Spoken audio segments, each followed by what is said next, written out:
Swastiastu. Ada yang bertanya begini sebetulnya, Jero, apakah sulingge pemangku balian spiritual lainnya kalau dia meninggal nanti otomatis dapat surga gitu? Belum tentu, karena yang dicari adalah endingnya.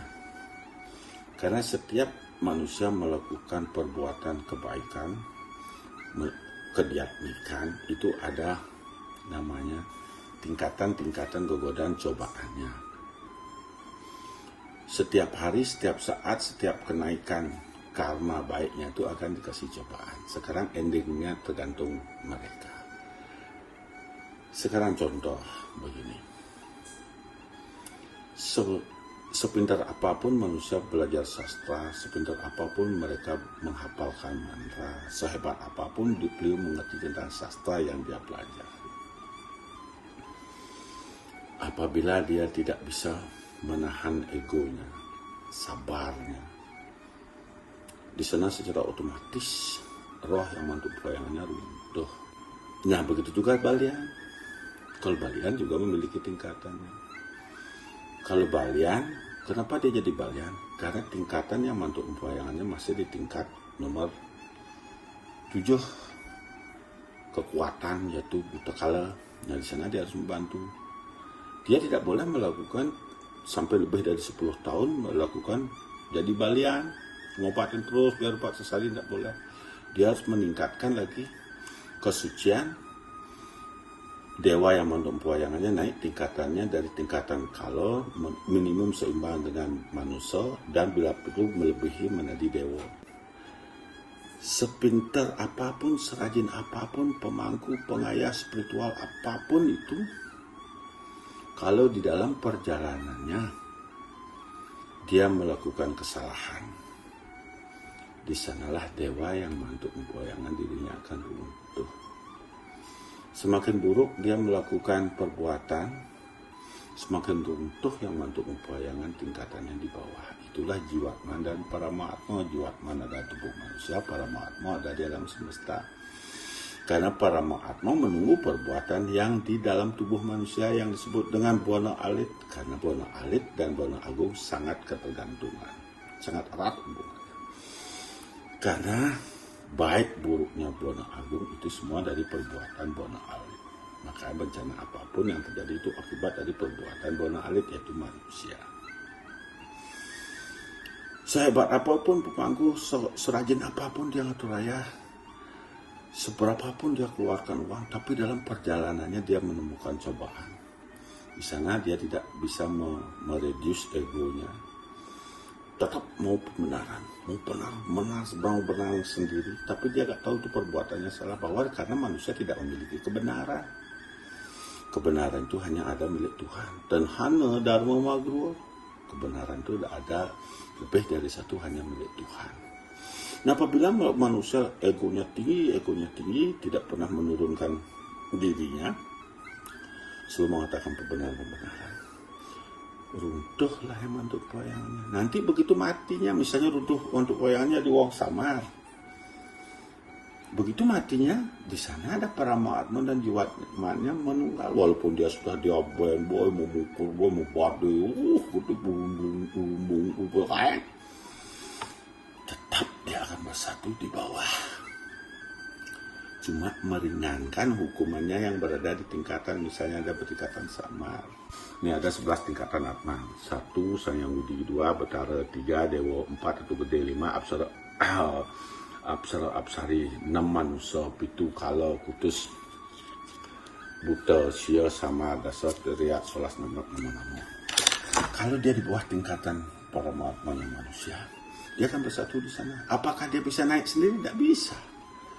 Karena di saat dia endingnya hidup, di saat matinya, itulah menentukan di mana dia akan berposisi, di mana dia akan bertempat tinggal. Upacara pengabenan, memukul, melepati, itu hanya meringankan tingkatan 108-nya menuju siwa. Apabila sentananya berjuang ngentak gelinggih, bisa ngentak gelinggih persatuan jiwatma dan paramaatmanya, itu masih dia bisa menaik menjadi apsara-apsari. Apabila manusianya tidak melakukan ngentak gelinggih setiap 25 tahun, 30 tahun, dia akan tetap posisinya ending kematiannya. Nah, apakah bisa dia mengangkat dirinya sendiri jauh dari kematiannya? Tidak bisa. Menunggu dilahirkan kembali setelah hidup. Nah, dia harus mengangkat yang mantuk mupayangannya, tingkatannya bisa di atasnya manusia, bisa naik tingkatannya lebih tinggi. Nah, disinilah menentukan endingnya. Contoh suatu pemangku sudah ayah udah rajin, pintu rajin udah dia. Ada permasalahan sedikit dikasih cobaan. Karena cobaan, godaan, apapun itu adalah peningkatan para mau kita akan dinaikkan. Mampu gak kita logowo?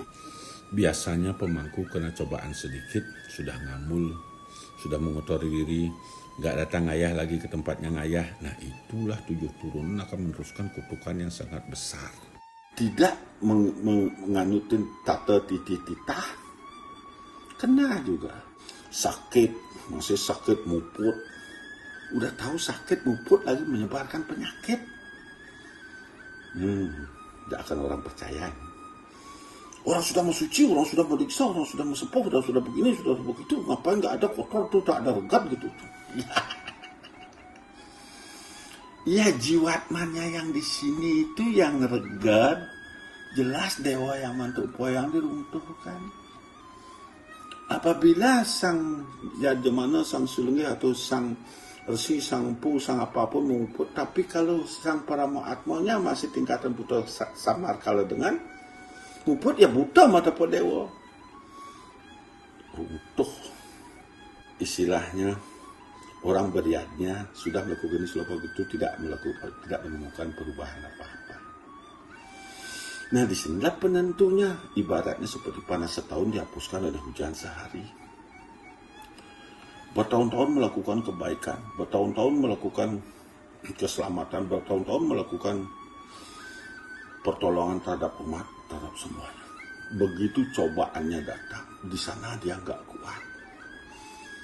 Di sana dia ego, di sana dia membabi buta. Di sanalah runtuhnya dewa yang mantuk mempoyangannya.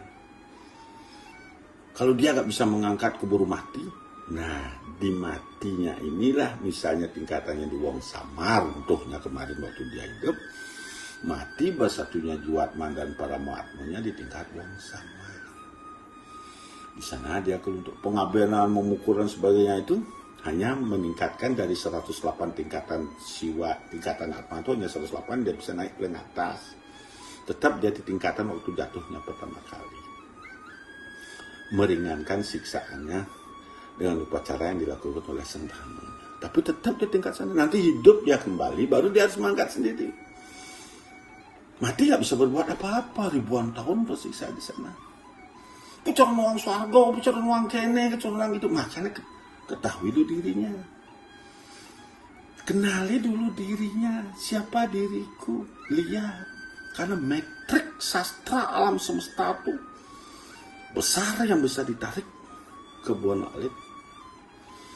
Kalau sastra yang kita baca itu terbatas. Sastra metrik, sastra alam semesta itu tanpa batas.